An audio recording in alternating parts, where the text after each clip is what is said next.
So it's catch up with Catch Bolt in the kitchen, and today we've got another live with Phil. Basically, it was our conversations during lockdown that we had to do video calls. It struck me, some of the depths of the conversations we went to, this would be incredible. This would bring value to other people. So this guy's the motivation for me doing these little live videos. If we can get as much energy and buzz around today's chat as we do on our personal chats on Zoom, I think it's going to bring so much value. So we're going to try and keep it to half an hour.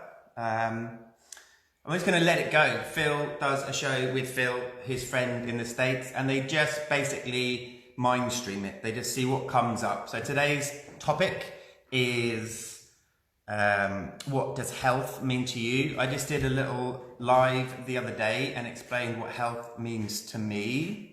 It's actually quite a long list of exercise, rest, eating right, relationships, community is at the center of being healthy. We all need to have a strong community to vibe with. And then Phil is joined, he needs a request to join me in the live chat. And then we'll all welcome Phil and we're going to ask him what health means to him. Be prepared that this conversation might go off in different angles. Me and Phil have been talking about my camera shyness and the awkwardness that this trauma or some childhood things, hello mate, that are brought up by being in front of the camera. So another reason for doing these lives is to combat, to deal with that awkwardness. And Phil, a good friend of mine, has been helping me look at why I have this fake, exuberant smile on all my photos, and I'm like pulling faces, and it's really interesting, his philosophy and theories behind it. Phil, mate, you have to join, press request to join the video. So more people are joining, Phil's there, and Phil just needs to press request join, and then he'll be able to join us. I assume he can see me because he's saying, hey, come on, Phil. Join me, mate. Join me.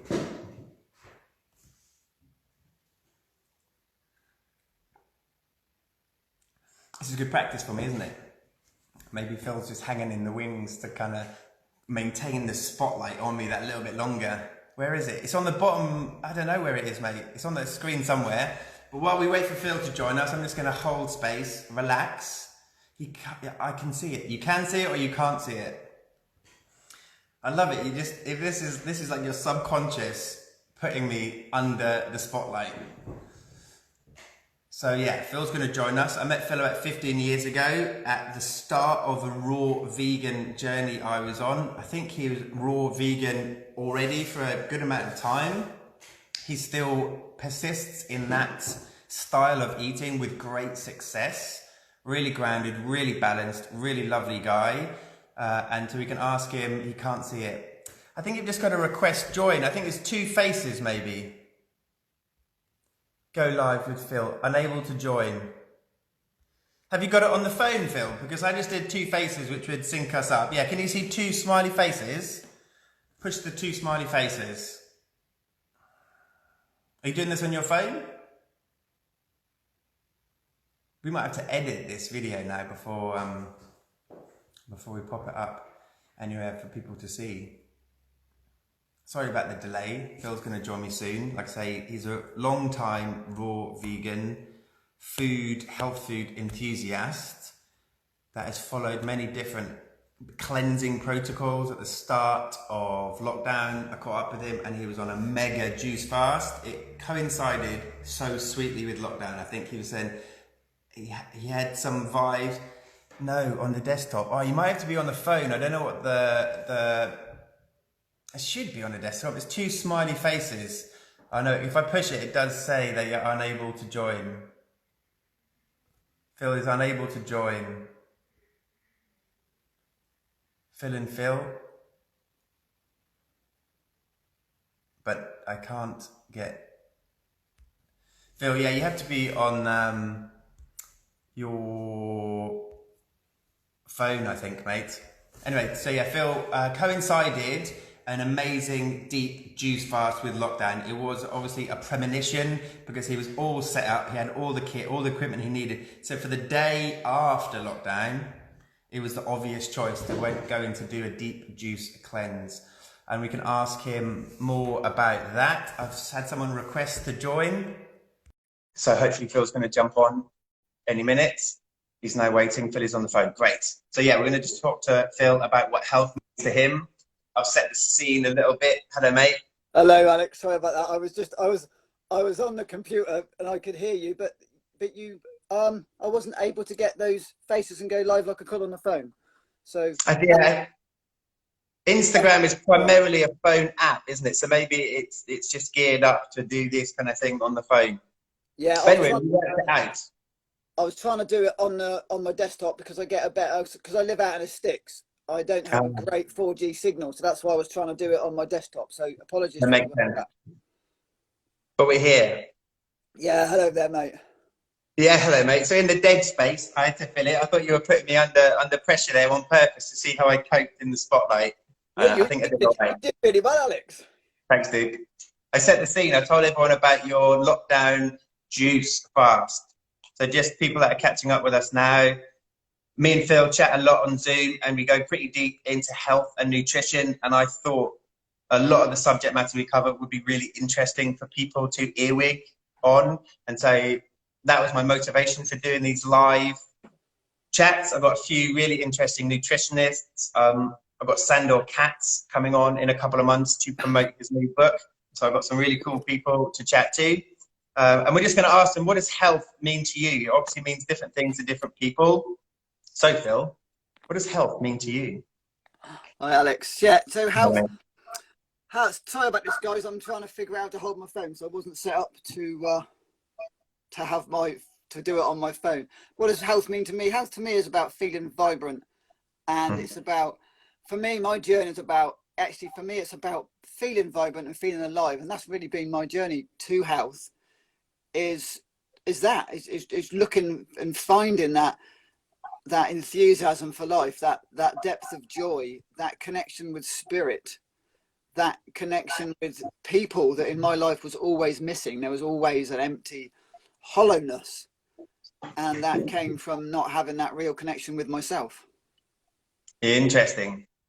Yeah, I can really resonate that. I kind of, in my journey to health, I've been like, oh, right, this is the perfect protocol. This is the perfect diet. And use a lot of kind of discipline and rigidity to get there. But if it doesn't have the vibrancy or the kind of aliveness or enthusiasm to follow it, it's almost lacking something. So I also know people that are so strict with what they can and can't eat, and it almost brings more tension than it does enjoyment. Whereas, yeah, I really resonate with health for me. Yeah, it's definitely the same as you, feeling alive and vibrant and able to, especially with the kids, jump into action and do whatever game they want rather than be like, oh, just don't have the energy for it. So yeah, absolutely.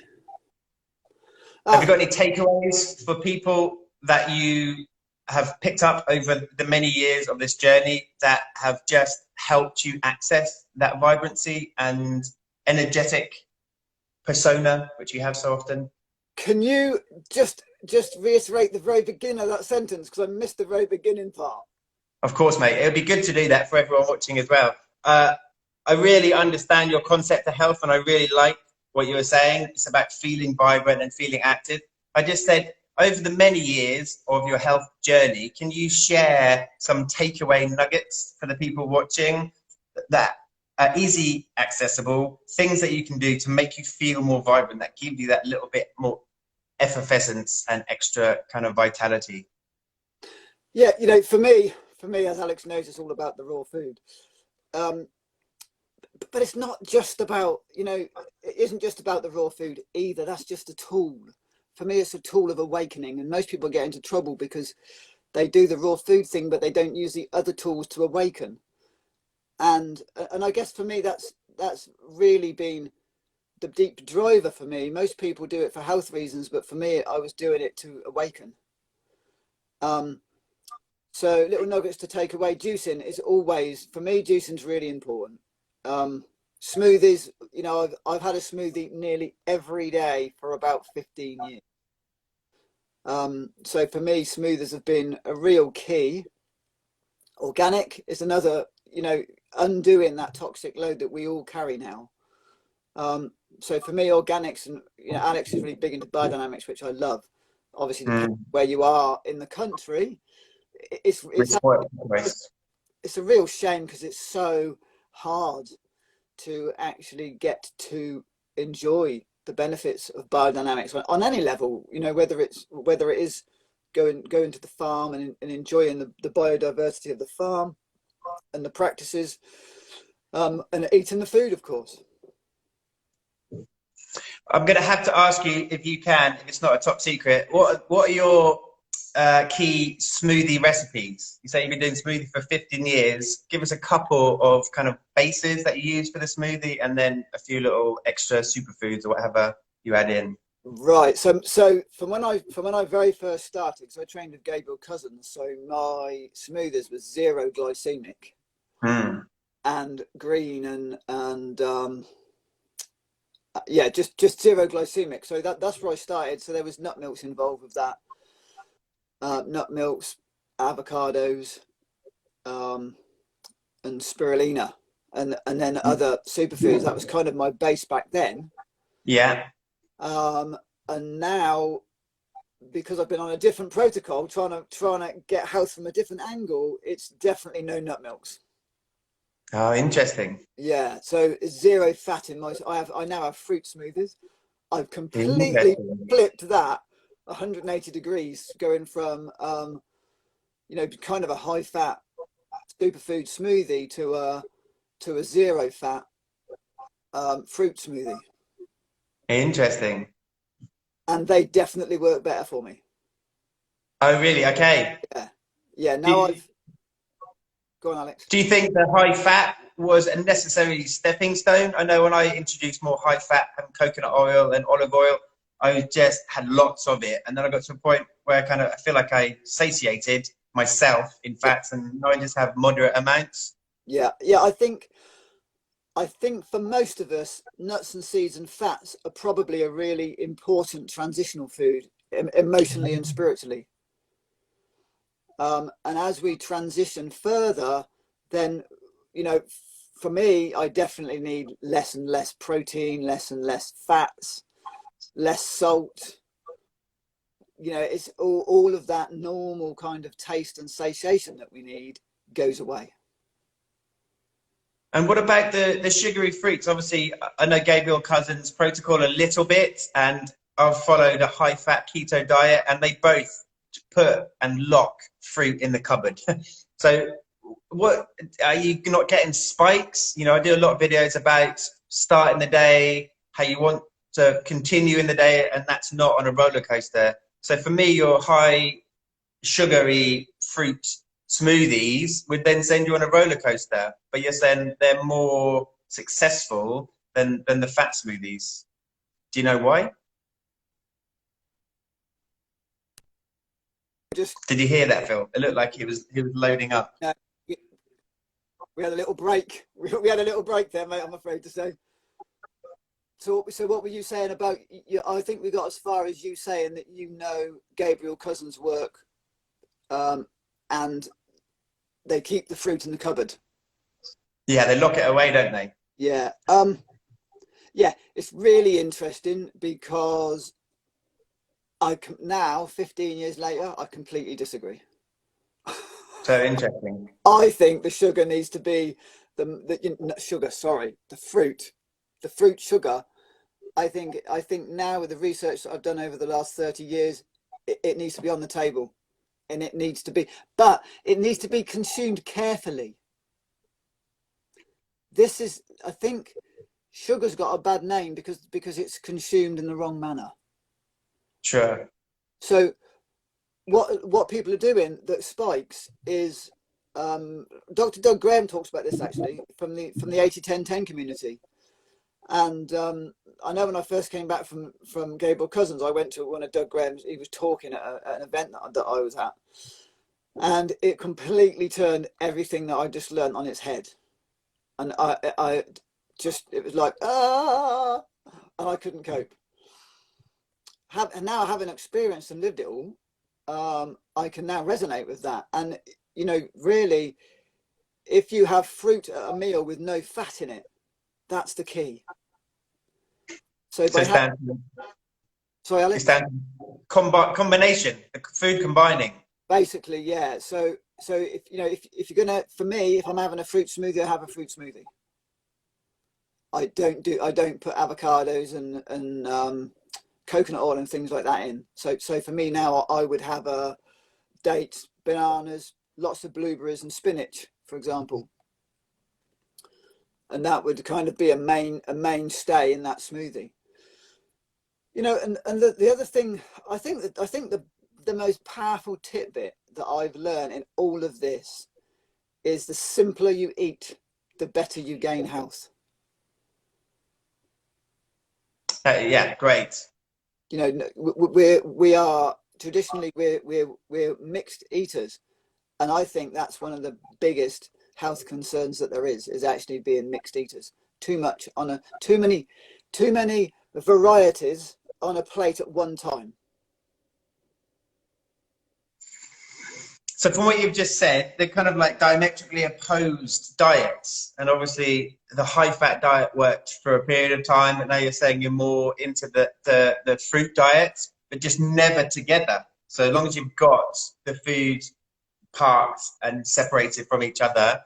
Because for me, the insulin is like a fat storage hormone. So if you're having the high fruit smoothies in the morning, you're going to have a spike in insulin. And I suppose it's then what fat is available for the insulin to then store. So if you're not having any fats in that meal, then it's not going to be storing fats. Well, what we've got to look at there, Alex, is what is the gland that's regulating the blood sugar? What gland is damaged? Damaged? I don't know. What we've got to do is look at the adrenals. Yeah, of course. Yeah. The adrenal glands are actually the glands that govern the blood sugar. Yeah. They regulate calcium utilization. So what happens is it gets blamed on the sugar, so it gets blamed on the fruit. Mm. But what we're not looking at is we're not looking at the ancestral damage. Yeah. So what we need to start looking at is what gland is weak, what gland is down. So if you've got blood, so what we're in the natural movement, what we're still doing is looking at symptomology. Yeah. We're not looking at Cause. at the cause. You know, if you get a really deep iridology reading done, there's a guy that I use at the moment. He's in Thailand. He's been in Thailand over lockdown. I'm not sure if that's a good thing or a bad thing for him. He's done all right, I think. But actually, he takes that really deep down. You know, let's look at the lymphatic system. If the lymphatic system is backed up and blocked up, an acid, you know, it's almost impossible to alkalize your body. So what governs that, apart from the movement to get the lymphatic moving, is the adrenals and the kidneys. So the kidneys are basically one of the lymphatic drains, but the adrenals govern the kidneys. So if the adrenals are backed up with acid and lymphatic fluid, they can't work properly, and therefore they can't support the kidneys. Yeah. So what we then have to look at is the third kidney, which is the skin. Yeah. How do we get the skin working? Well, we get the skin working through sweating. We get the skin working through Skin brushing. Yeah, absolutely. Do you know what? I've actually been skin brushing since I've started fasting. I've been skin brushing now for about 55 days, I think it is. Oh, wow. And that's amazing. The difference in my skin and my skin tone is just, it's mind-blowing, actually. If I wish someone would have told me 20 years ago how profound skin brushing actually was. Yeah. As opposed to, oh, it's a nice little thing that you do. You know, it's profound. It's profound, yeah. You know, and most of us don't really take care of our skin. You know, No, of course. You know, what people do for skincare is they slather themselves in nice organic cacao butter or coconut butter, or, you know. Yeah. But they're not getting stuff out. And what they're doing is they're not sloughing off. So by using a skin brush, the skin that comes off of me now after 50 days, some days it's just a cloud. It's unreal. Really? Yeah. So 3 days ago I brushed, virtually nothing came off.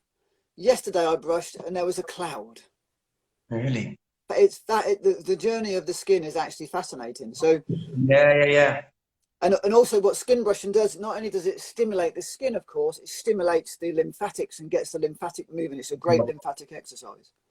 Okay, so let me just recap what you've said. Basically, if you're detoxing and cleansing through your skin, you're less impacted by the sugar. So really, the spikes in insulin and the sugar roller coaster is not so much the fruit's fault. It's the individual who isn't able to process the sugars, the fruit. Yeah, I think that's, yeah, just to go back to the detox thing, it isn't just the skin, but you know, looking at our skin as the third kidney. What I found with fruit, with the raw food diet and fruit, is it shows us weaknesses. So someone will say, I can't eat X, Y, and Z because it makes me do something. Well, what's that symptom of? Why is that symptom, you know, why is that symptom showing up? What is the dysfunction? So we all want to blame something, and we're always looking at the symptomology that comes up. So okay, go on, Phil. No, carry on.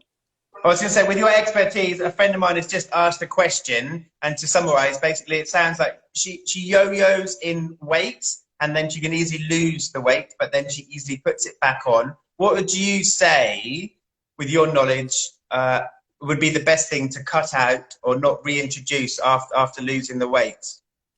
Well, I would say that there's quite a big emotional component going on, because the need to carry on with what she was doing before. So the key for that is we have to change our eating style. What people do is and I'm not saying your friends doing this, obviously I have no clue. What people tend to do is they tend to lose the weight and then go, oh, I can eat whatever I want again. So it's the mindset. We have to change that mindset. For me, I'm not on a diet to be healthy. I'm in a lifestyle. So you know, what do I need to do to achieve what I want? What do I need to do to achieve that intuition? What do I need to do to be more connected to my fellow human beings? And actually, more importantly, what do I have to do to be connected to myself and heal myself? So to go back to your friend's question of it comes down to choice. All of this comes down to choice. Yeah, and it must be, you don't know the case notes of this individual, so it's not, we're not able to really answer that question. We obviously need to know more about this situation because everyone's situation is different. So I just wanted to see if we could get a little nugget because she asked this question. I want to see if we could bring some value. And Alex, just ask me that question again, and I'll just see if I can simplify it into a nugget for you. Yeah, let me see. I can't scroll back down. Yes, I can. Here we go. So she basically said oh dear, that's not going to happen. She loses weight and then gains it back on even easier. What would be the most important thing to get rid of first?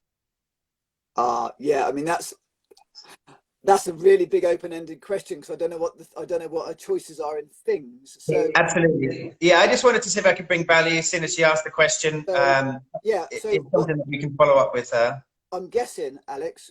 I'm guessing she's eating cooked carbohydrates, is what I'm guessing.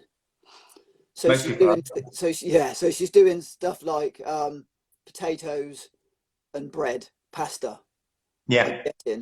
In my opinion, wheat is not fit for human consumption. And wheat is very addictive. It hits the same receptors in the brain as cocaine. So it's really hard to give up. And it's highly addictive. But, you know, I was talking to my dad actually quite recently and my mum about what they used to feed the pigs and the chickens when they wanted to fatten them up. Grain. cooked carbohydrates. Yeah. It's, you know, it's really interesting. So when they were young, and when I was young, and we used to keep chickens, you'd feed them a cooked grain meal, and often cooked potatoes and potato peelings, because that's actually how they fatten them up. If you feed a pig or a chicken its natural diet, they're skinny. Yeah, right. And they're lean, and they've got this skinny, lean muscle. But when they used to fatten them up for the table, cooked starch.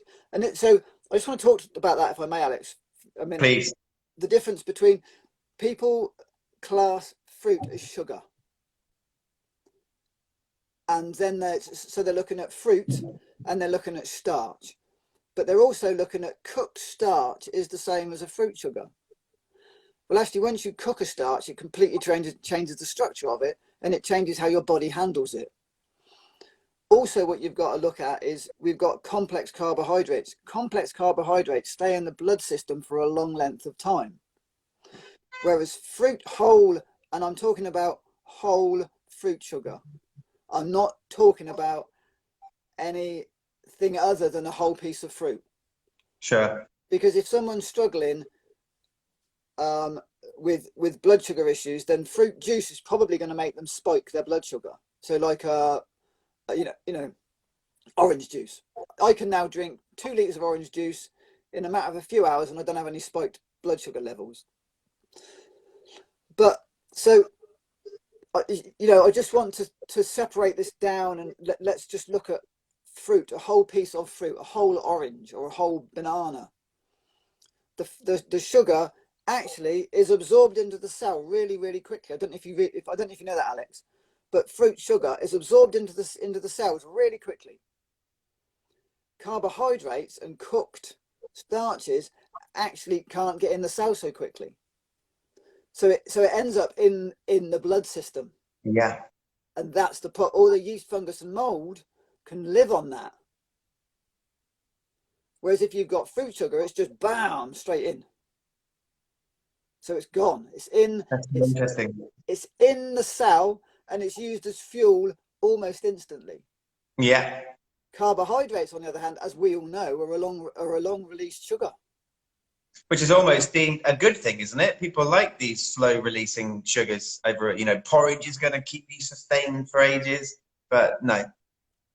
No, my understanding, my experience, it's not like I've read a book. I've spent 20 years, trying most of it. Yeah. And, and over the time, there's no doubt that it's changed. And, I know I can't actually talk about cooked starch, so I haven't eaten cooked starch for probably 20 years. So I haven't actually experimented with that, but I know other people that do. And when they start going back on the cooked starch, they just go, oh. Yeah. Just because the body has such a job to process that level of sugar, because it takes a long time. So what we need is a quick hit for our cells. So the sugar from the fruit goes into the cells, it's absorbed and utilized. This whole thing being sustainable, I think we're looking at the wrong end of the stick. It's so interesting, because that's the mainstream consensus, isn't it? That you don't want it to enter the cell really quickly and get that spike. But you're saying actually that's the way around to do it, because then it's not in the bloodstream, it's not actually then creating a high blood sugar balance, it's in the cell. Whereas a slower release, floating around in the bloodstream for a lot longer, creating havoc, yeasts, candidas, and different fungus in the actual blood. Yeah, that definitely seems to be the consensus on that. And Interesting. I know when I first started on the raw food thing, I followed the hygienists, and they were nothing but fruit till 12 o'clock, and then nothing but fruit after 8 o'clock at night. And then I went to see Gabriel, and of course all the fruit went out the window, and I was kind of a bit lost. And now I remember those times of going to the market with my rucksack and filling it up with fruit, and getting loads of fruit and eating it, and actually feeling quite good on it. So then I got a bit of I bought into the whole fruit phobia. Yeah. And then I was working with a friend of mine down in London doing his clinic, And we were doing 14, 15, sometimes 18-hour days. And he'd be like, Phil, what do you want? I said, just go and buy me a watermelon. You can't do all that work on a watermelon. And he'd buy me a watermelon. I'd sit and gorge myself on watermelon. I'd be back up and back on it again. They'd all eat their normal food and be like, oh. Yeah. And, you know, for me now, my body really reacts well because and I think it's because I'm doing very low fat. Ah, so interesting. Yeah. Yeah. So like again, it's similar to what you've said, like a shift in perspective. Because I'm locked. You know, we have, especially this time of year, we've got Wimbledon strawberries at the minute. We've got some blueberries. We've got some seasonal berries. But generally, I do restrict my fruit intake because of the sugars in it. And with one theory, it's going to spike my index, and therefore I'm going to crash. I'm going to need something to bring the more high fat, more moderate protein diet is going to keep you on that middle pathway, which in one philosophy, in the philosophy I'm looking at the minute, is a more balanced way of eating. So basically, Yeah. all sugars aren't created equal. All sugars and all calories are not created equal. Yeah, there's absolutely, Alex. There's, you know, what we've got, and it's called species specific. A species specific diet. And, you know, if you really look at our bodies and you look at what we came into the world with, we got no tools. You know, if I was to stick the rabbit would just laugh at you because there's no way you're going to catch it. Yeah.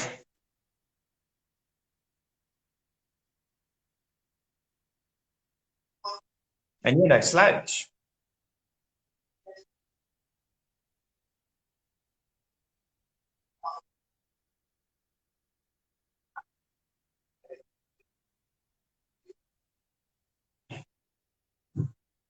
Back. You're not back. You back? Yeah, you broke up a little bit there. I realise we've totally done what we both predicted we would do. We've gone over time. We just I don't want to cut you off. So can I finish with one question? Yes. Are you sure? So you were saying the whole raw food thing wasn't necessarily just a diet. It was more about using it as a tool, but you need to accompany it with other tools. I was just curious what these other tools were. And we can't go too deep, but maybe we can pick this up another time. But what other tools would you say are necessary for someone on the healing journey? Kind of a therapy. I've used EFT, matrix re-imprinting, colored mirror therapy, because one of the components is the emotional component, because berries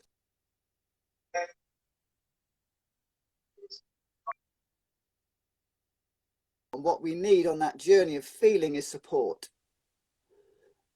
Not just the support of someone saying, oh, you're doing really well, but someone saying, have you really looked at that awkwardness?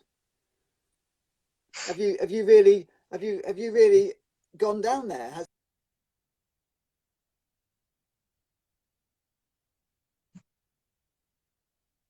But to actually be able to guide you and give you some kind of support so you can actually start to heal those wounds that we've picked up.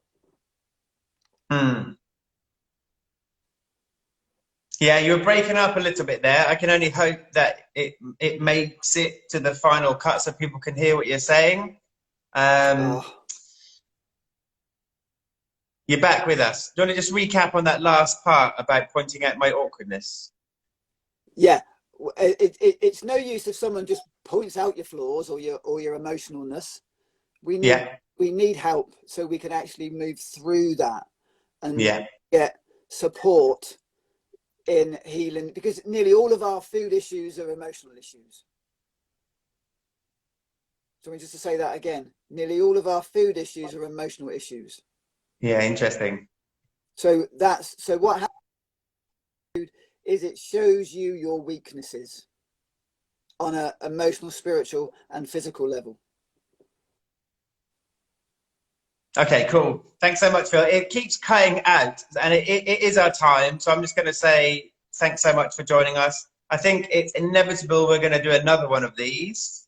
And next time we'll set it up so you're routed. You've got a router, you're connected, plugged in to the Wi-Fi rather than using this 4G, which where you are doesn't seem to be working so well. So yeah, unless there's anything else you wanted to share with us.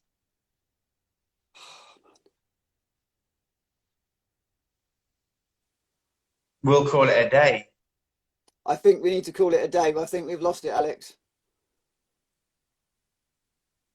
Yeah, it's not coming through super clear. We were really lucky to have the majority of this conversation unhindered, and it worked really well. I can hear clearly what you're saying, but this last section, it's been really interrupted with, you know, uploading or whatever it's called, buffering. Yeah. So, yeah. Should we finish on that note? Yeah, I think that's the perfect place because it's just getting broken up, isn't it? Yeah, it keeps buffering.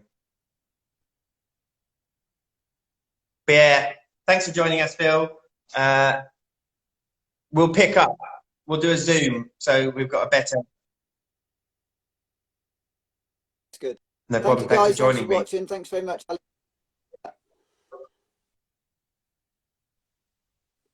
Okay, great.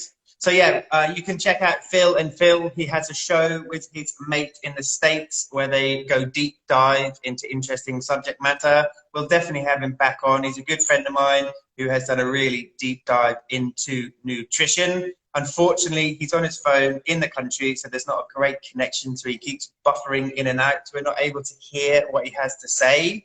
But yeah, I'll keep you posted. I've got more people coming on. I'm going to try and do weekly chats with people. And if I'm able, I'll definitely get Phil back on so we can do a deeper dive into emotional eating and the connection between emotions and